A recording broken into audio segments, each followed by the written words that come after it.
Dhiifama waan si beeku natti fakkaateef.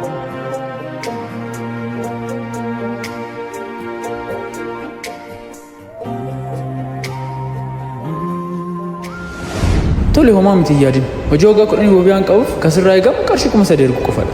Tole kinoo ammuma siif erga. 1,000.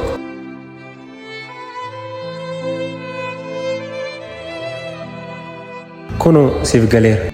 Tole ganama siif bilbila.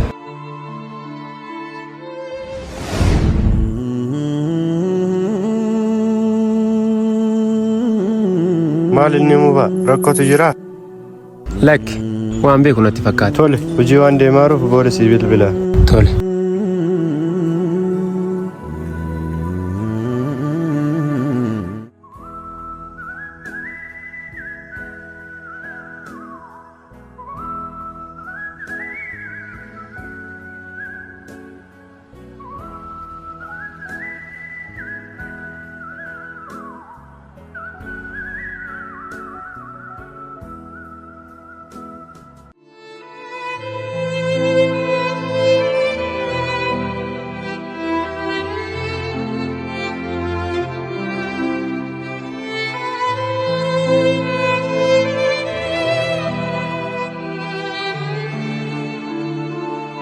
As jirta aadaa wanta mana jirtu see gara mana deebi'aa ture.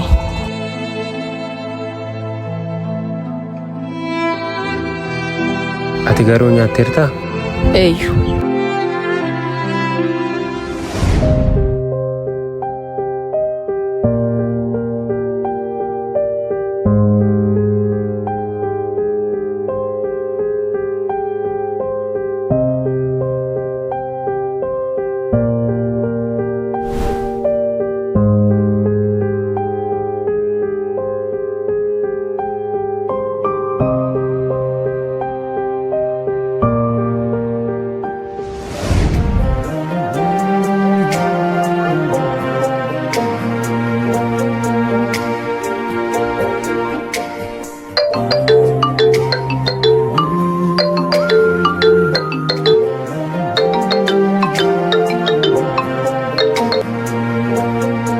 Hello.